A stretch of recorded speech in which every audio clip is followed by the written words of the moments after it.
Саламатсыздарбы, урматтуу бир туугандар. Кудай атабыздын ырайымы жана тынчтыгы сиздер менен болсун.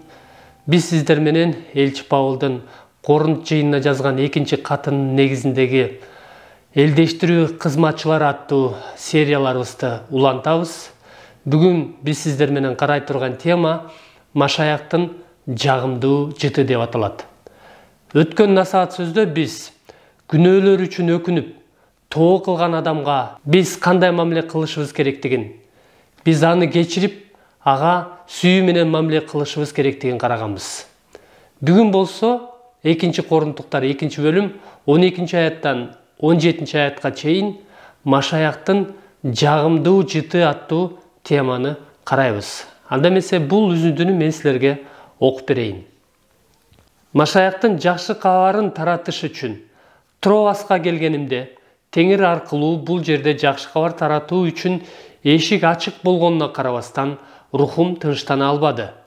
Анткени мен бир тууганым Титти ал жерден таппай койдум. Алар менен коштошуп Македонияга жөнөп кеттим. Машаяк аркылуу бизге ар дайым жеңиш берген жана өзүн таанып билүүнүн жагымдуу жытын ар кайсы жерде биз аркылуу таратып жаткан Кудайга ыраазыбыз. Анткени Кудай үчүн биз куткарыла тургандардын арасында да, өлүмгө бара жаткандардын арасында да Машаяктын жагымдуу жытыбыз. Бирөөлөр үчүн өлүм алып келген өлүм жыты болсок, башка бирөөлөр үчүн өмүр алып келген өмүр жытыбыз. Андай болсо бул ишке ким жөндөмдүү? Биз көптөргө окшоп Кудайдын сөзүн бурмалабайбыз. Кудай сөзүн, Кудайдан келген сөз катары Кудай алдында Машаяк менен тыгыз байланышта болуп, чын жүрөктөн айтабыз. Бул үзүндүдө бир туугандар, Элчи Павыл Машаяктын жакшы кабарын жагымдуу жытка салыштырып жатат. 12-13 аяттарда Машаяктын жакшы кабарын таратыш үчүн Троаска келгенимде, Теңир аркылуу бул жерде жакшы кабар таратуу үчүн эшик ачык болгонуна карабастан рухум тынчтана албады дейт. Эмне үчүн анын руху тынчтана алган жок? Анткени 13-аятта мен бир тууганым Титти ал жерден таппай койдум. Алар менен коштошуп Македонияга жөнөп кеттим дейт. Элчи Павыл Троаска Машаяктын жакшы кабарын таратыш үчүн келген. Ал Троаста гана эмес, бардык жерде Машаяктын жакшы кабарын тараткан. Машаяктын жакшы кабары деген эмне? Жакшы кабардын маңызы деген эмне? Элчи Павылдын Корунтка жазган 1-катынын 15-бөлүмүнүн 3-4 аяттарына ылайык, Иса Машаяктын биздин күнөөлөрүбүз үчүн өлүп, көргө коюлуп жана 3-күнү күнү кайра тирилгендигинде. Мына, жакшы кабардын маңызы Иса Машаяктын өлүп, кайра тирилүүсү. Мына ушул жакшы кабарга Иса Машаяктын биздин күнөөлөрүбүз үчүн өлүп, көргө коюлуп жана 3-күнү күнү кайра тирилгенине ишенген ар бир адам түбөлүк өмүргө ээ болот. Бул жөнүндө Жакан 3-бөлүмдөн дагы 16-аяттан өзгөчө. Кудай бул дүйнөнү абдан сүйгөндүктөн өзүнүн жалгыз уулун берди. Кудай аны ага ишенген ар бир адам өлбөй түбөлүк өмүргө ээ болсун деп берди дейт. Демек, Иса Кудайдын уулу Машаяк экенине, ал биздин күнөөлөрүбүз үчүн өлүп, кайра тирилгенине ишенген ар бир адам түбөлүк өмүргө ээ болот.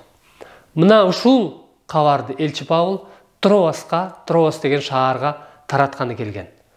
Бул шаарда Теңир аркылуу жакшы кабар таратуу үчүн эшик ачык болгонуна карабастан рухум тынчтана албады дейт Павыл. Эмне үчүн ал руху тынчтана алган жок? Анткени Павыл ал жерден өзүнүн шакирти Титти таппай койгон. Көрдүңөрбү? Павылдын жүрөгү анын өз шакирти үчүн кам көрүүсү кандай болгон? Павыл ал жактан чыгып, андан ары Титти издеп Македонияга жөнөп кеткен. Балким аны Македониядан табармын деп ойлогондур. Андан ары 14-аяттан баштап Машаяк аркылуу бизге ар дайым жеңиш берген жана өзүн таанып билүүнүн жагымдуу жытын, башкача айтканда жакшы кабарды ар кайсы жерде биз аркылуу таратып жаткан Кудайга ыраазыбыз дейт. Павыл Кудайга эки себептен ушул аятта ыраазычылык келтирет. Биринчиден, Машаяк аркылуу Кудай бизге ар дайым жеңиш берет дейт. Кайсыл учурда жеңиш берет? Эгерде биз ар дайым ага ишенимдүү болуп, анын осуяттарын аткарып, анын эркине ылайык жашасак, анын эркине ылайык иш кылсак, анда Кудай ар дайым бизге жеңишти убада кылат дейт. Экинчиден, өзүн таанып билүүнүн жагымдуу жутун абдан кызыктуу. Кудай бардык адамдардын өзүн таанып билишин каалайт. Ыйык жазуунун жазылышынын эң негизги борборунун бири Кудайды таанып билүү. Кудайдын ким экенин таанып билсек, анда бизге жашоо алдаганча жеңилирээк болот. Анткени Кудай өзүн тааныткысы келет. Мына, өзүн таанып билүүнүн жагымдуу жутун, башкача айтканда жакшы кабар аркылуу биз Кудайды таанып билебиз. Өзүн таанып билүүнүн жагымдуу жутун ар кайсы жерде биз аркылуу таратып жатат дейт. Мына, ошон үчүн Кудайга ыраазыбыз дейт. Андан ары 15-аятта. Анткени Кудай үчүн биз куткарыла тургандардын арасында да, өлүмгө бара жаткандардын арасында да Машаяктын жагымдуу жытыбыз. 16-аятта. Бирөөлөр үчүн өлүм алып келген өлүм жыты болсок, башка бирөөлөр үчүн өмүр алып келген өмүр жытыбыз дейт. Андай болсо, бул ишке ким жөндөмдүү? Биз Машаякчылар, ишенгендер, кызматчылар, Кудай үчүн бир эле жытпыз. Биз жогоруда айткандай, Машаяктын жагымдуу жытыбыз. Бирок ошол бир эле жыт эки түрдүү жыт берет. Жакыптын катында бир эле булактан таза суудагы жана кир суудагы чыкпайт дейт. Бул мындай болуш мүмкүн эмес дейт. Бирок бул жерден Машаяктын жагымдуу жыты. Кудай үчүн биз бир эле жытпыз, бирок ошол бир эле жыт эки түрдүү жыт берет дейт. Бирөөлөр үчүн өлүм алып келген өлүм жыты, башкалар үчүн өмүр алып келген өмүр жыты. Өлүмгө бара жаткандар үчүн өлүм алып келген өлүм жыты, ал эми өмүргө ээ болот тургандар үчүн өмүр алып келген өмүр жыты. Бул жагымдуу жыт Машаяктын жакшы кабары. Бул жакшы кабарга Машаяктын өлүп кайра тирилгенине ишенген ар бир адам үчүн бул өмүр жыты.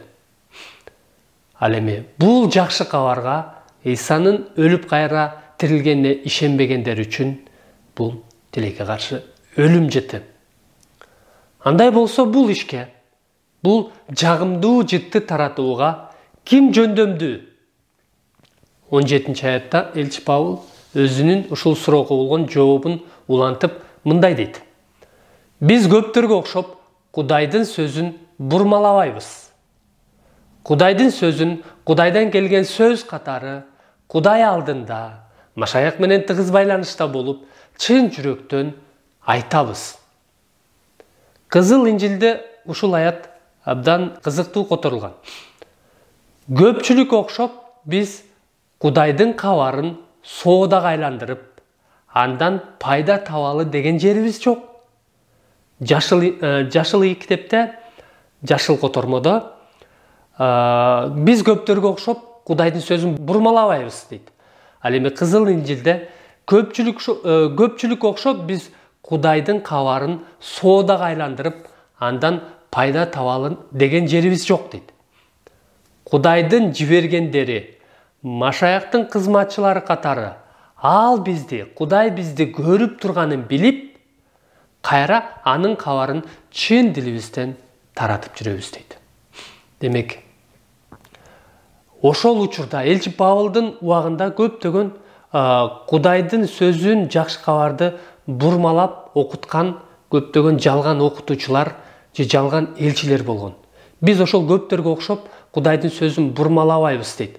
Ушул Кызыл Инжилге ылайык көпчүлүккө окшоп биз Кудайдын кабарын соодага айландырып, андан пайда табалы деген жерибиз жок дейт. Ошол учурда элчи Павылдын убагында көптөгөн жалган элчилер Кудайдын сөзүн бурмалап, аны жакшы кабарды соодага айландырып, андан пайда табалы деген ниет менен алар бурмалашкан. Бүгүнкү күндө да көптөгөн адамдар Кудайдын сөзүн бурмалашат. Көптөгөн адамдар Кудай сөзүн, жакшы кабарды соодага айландырып, андан пайда табалы дешет. Ишенген адамдардан, жыйындардан кандайдыр бир миссия үчүн курмандык чогултуп, өз пайдасын көздөгөндөр да аз эмес. Кээ бирлер, эгерде мага тыйын төлөп берсең, мен кызмат кылам дегендер дагы аз эмес. Мына ушундай өз пайдаларына жетүү үчүн Кудайдын сөзүн, жакшы кабарды бурмалашат. Же жакшы кабарды толук айтышпайт. Исанын биздин күнөөлөрүбүз үчүн өлгөнүн гана айтып, тирилгенин айтышпайт. Бул толук жакшы кабар эмес. Же болбосо жакшы кабар үчүн азап чегүү. Мисалы, жакшы кабардын жакшы жактарын гана айтып, жакшы кабардын кыйынчылыктарын, мисалы, Иса Теңир жана элчи Павыл айткан жакшы кабар үчүн азап чегүү, кыйынчылыктар жөнүндө айтышпайт. Кээ бирлер, эгерде Исага ишенсең, сенин бардык күнөөлөрүң кечирилди. Эми өзүң каалагандай жашай берсең болот дейт. Күнөө кылып жашайсыңбы? Баары бир сенин күнөөлөрүң кечирилген деп ушундай окуткандар дагы бар. Эгерде сен Исага ишенсең, сенде бардыгы жакшы болот. Сен оорубайсың. Акча маселеси сенде чечилет. Ыбрайымдай, Аюптай бай болгуң келсе, ондук курмандыгыңды ашыгы менен бер деп алардын акчаларын чогултуп, өздөрүнүн пайдасы, өздөрүнүн курсагы, өздөрүнүн жеке жашоосу үчүн колдонгондор да аз эмес. Алар өз тиешесин алышат. Бирок бул үзүндүдө элчи Павыл, биз андай кылган жокпуз.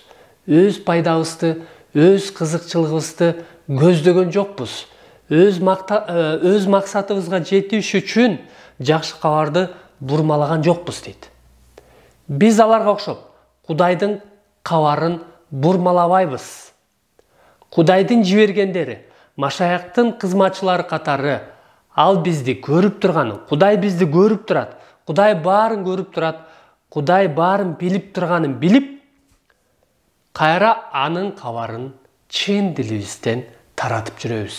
Жакшы кабарды чын дилибизден, Кудайдын сөзүн чын дилибизден айтып жүрөбүз дейт. Биз Машаяктын жагымдуу жытыбыз. Биз жакшы кабарды чын дилибизден таратып жүрөбүз.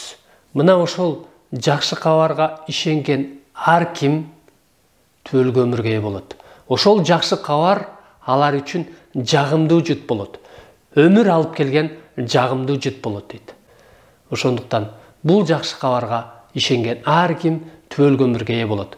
Бул жакшы кабарга, Исанын өлүп кайра тирилгенине ишенген ар ким үчүн бул жакшы кабар жагымдуу жыт болот. Бул өмүр алып келген өмүр жыты болот. Бул үзүндүдөн, бул чындыктардан биз өзүбүз үчүн кандай сабак ала алабыз? Сиз адамдарга Иса жөнүндө айтканда көбүнчө аларга эмне жөнүндө айтасыз? Жакшы кабардын маңызын айтасызбы? Же Исанын өлгөнүн айтып, анын тирилгенин айтпайсызбы? Анда бул толук жакшы кабар эмес. Исанын биздин күнөөлөрүбүз үчүн өлгөнүн жана кайра тирилгенин дагы айтышыбыз керек. Мен ар кимибиз өзүбүзгө суроо берели. Мен Кудайдын кабарын бурмалап жаткан жокмунбу? Өз пайдамды көздөп, аны соодага айлантып жаткан жокмунбу? Кудайдын сөзүн бурмалабай, аны Кудай кандай мааниде айткан болсо, кандай ой менен айткан болсо, ошондой жеткирели. Ошондо биз Машаяктын жагымдуу жыты болобуз.